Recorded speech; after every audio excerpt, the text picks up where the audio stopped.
Bago nga kami umuwi ng Nueva Vizcaya, dumaan muna kami sa Sky Ranch dahil madadaanan din naman namin ito pag uwi. Dito pala sa Sky Ranch ay kailangan mo lang magbayad ng 120 pesos sa mga regular at 96 pesos naman sa mga PWD at saka sa mga senior citizen.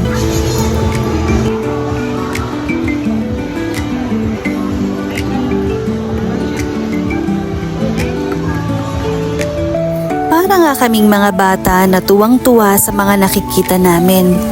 Okay lang din naman na minsan lumalabas din ang pagkabata natin. Siguro kasi bihira lang ako makakita ng ganito nung bata pa ako. Tuwing field trip nga lang, mga minsan o 2 beses pa ata yun. Wala nga na naman sa plano yung galang to. Pero sabi nga nila, halos lahat ng wala sa plano na gala, yun yung pinaka masasaya. Ang plano kasi talaga namin agahan naming umuwi para maabutan pa namin yung mga pailaw sa Pangasinan. Pero dahil andito rin lang kami, sulitin na po namin yung pasyal namin dito. Ito nga pala yung rates ng mga rides nila dito. Noon pa man, itong ride na to talaga yung gusto kong subukan.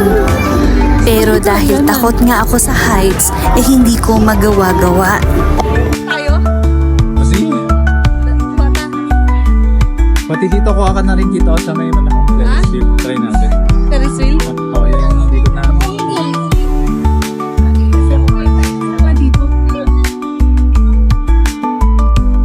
Oh, Sky Eye. Sky Eye? Oh. Ay, yung zipline nila. Wala pa niya yun? Zipline po ma'am, kasi sa tower siya din. Ay, ganun. Sa tower. Yan, so nag-aantay na si Sir. And so, bumili lang po kami ng ticket para dito. So, ever since ito kasi yung gusto kong itry. Medyo takot kasi ako sa heights. And yun. Ang iniisip ko talaga kapag baka sa gitna pa lang, hindi na ako makahinga. Ayun, conquer natin. Yan. So ngayon, iko-conquer ko yung takot ko sa Sky Tower na to. Yan. Pangalawang beses na daw kasi niya to eh. Pero mas natas to. So ayaw niya sana i-try. Kaso pinilit ko siya. Ayoko naman mag-isa, diba? Kami. Diba, pasad na lang po na yung cake. Kinakabahan ako. Ha? Sige, video mo din lang, Han. Ganda.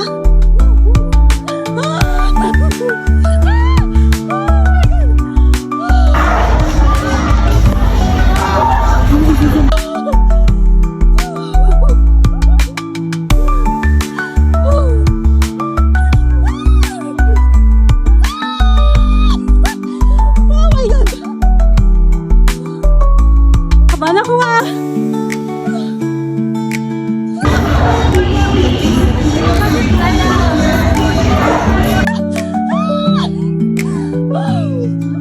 Oh my God! Ilang beses ba to, Han?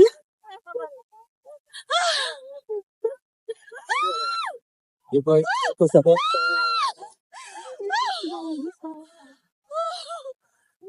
Sumat ako.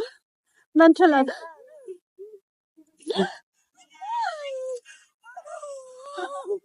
Grabe.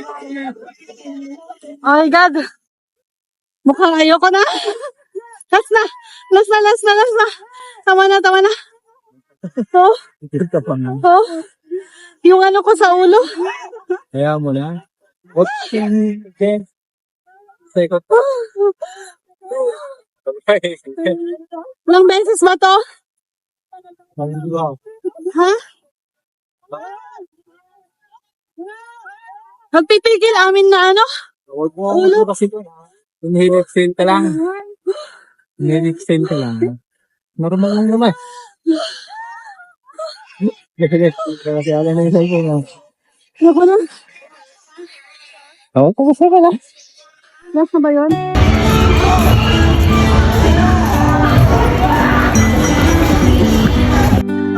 Sige ah. Pipigil ang lunch. Ah. Ayun naman, ano ba? Ayan o, nakakon kasi. Tanggalin mo daw.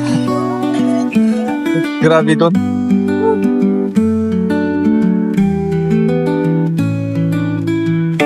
Ano yung feeling? Alam mo yung ano, agpipigil amin dito yung ulo. Parang wala. Nahilo ako pa ah. Agpipigil amin. Tara. Tara. Ang hindi ko kaya enchanted han.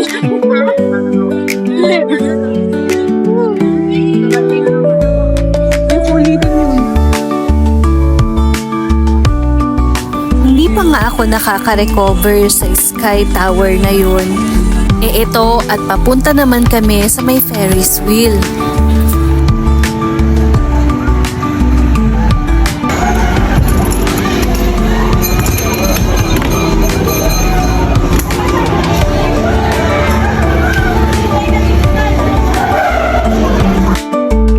Mas ganun lang.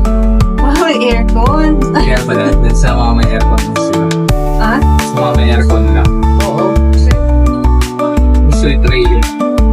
Saan? Wala ba kayo hindi na ako makahinga dito? Yan. Oo, din sakit. Natry ko kasi yung maliit pero hindi na ako makahinga. Lalo na kaya itong laki. Pwede mo.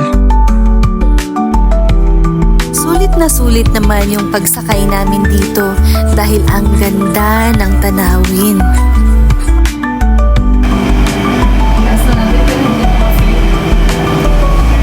Ito yung kibi, roller coaster.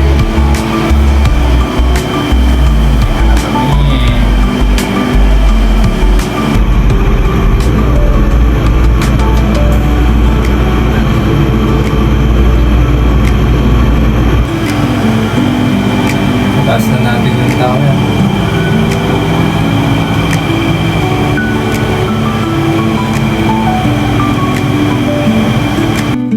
Ano kaya? Pwede ang feeling. Yes. Nag-date din tayo. May libreng date tayo. Buti na lang. At least ganito lang siya unti-unti. Nakahawak pa rin siya. Isa talaga sa pinakamasarap na feeling sa unplanned trip namin to yung nakapag-spend kami ng quality time ng asawa ko. Syempre, nakapag-date din po kami. Na halos this past few months hindi na namin nagagawa.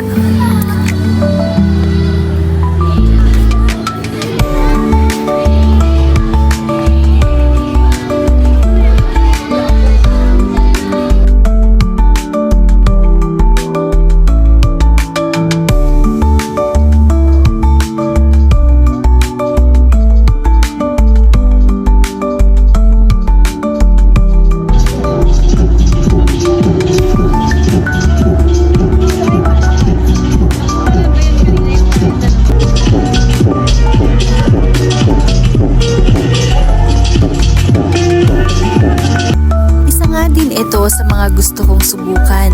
Ang kaso nga lang, kulang na kulang talaga kami sa oras.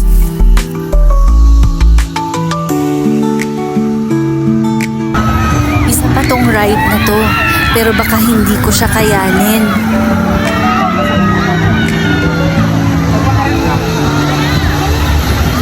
Kaya bumalik. Yan, so yun. Tapos na kami maglibot-libot dito at sumakay sa mga gusto naming rides. And yun, since nagmamadali po tayo, isang oras lang po tayo na masyal dito sa Sky Ranch. And uwian na po. Yan. Yun ang akala ko. Akala ko, dediretso na kaming uuwi. Pero tulad nga ng sabi ko, andito rin lang kami, puntahan na din natin tong picnic group na to. Bungad pa nga lang grabe, ang dami ng tao.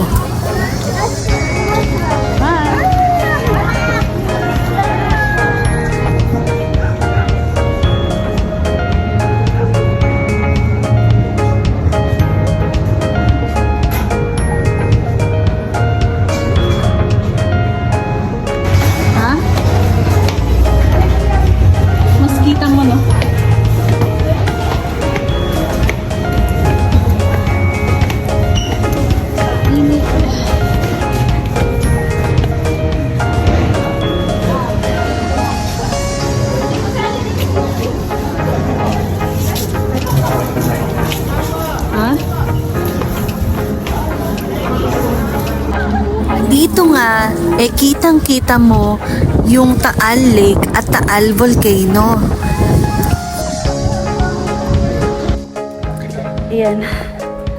So, since madadaanan din naman po namin ito pa uwi, ano to? People's Picnic? Picnic group, ayan. So, dinaanan din namin para hindi kami mag-wonder kung anong meron dito. So, yun, sinulit-sulit na din po namin yung biyahe namin na to. Since sabi ko nga, first time namin ng Batangas and pangalawang beses ko na dito sa Tagaytay. Pero hindi po kami umikot-ikot noon nung pumunta kami dito. So at least ngayon, pasyalan po natin yung lugar. Ayan.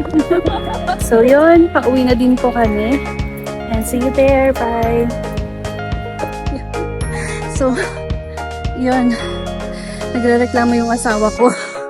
Kasi bakit daw dito sa mas mahirap-hirap na daan pa daw yung dinaanan namin palabas. So yun. Sabi ko naman, i-enjoy na lang po namin yung daanan since ngayon lang naman po kami andito. So, hindi naman to araw-araw, diba? So, enjoy the moment. Ang ganda din kasi dito, probinsyang probinsya. Parang sa amin lang. Ganun siya. Daming malamig, mapuno. So, hiningal din ako dun. Yan, nahuli siya, oh. So, ito yung makikita mo dito sa parting to. So, nakakatawa na pagmasdan yung mga pamilya po dito na nagbabanding. So, nakakatawa na despite the busy schedules at siguro ng bawat isa, linalaanan pa rin ng time ang pamilya. So yun, nakakatuwa lang silang pagmasdan. And ito din, form of date na din po namin ito ng asawa ko kasi ngayon lang ulit po kami lumabas ng kakaming dalawa lang. So yun, sarap mamasyal, lalo na kapag wala kang iniisip na utang. So yun, since meron akong iniisip na utang, kailangan ko na pong umuwi. Kailangan na po namin umuwi para magbenta. So, yun lamang po for today. And thank you so much for watching. Bye! Dito na din po kasi kami sa taas. Yan.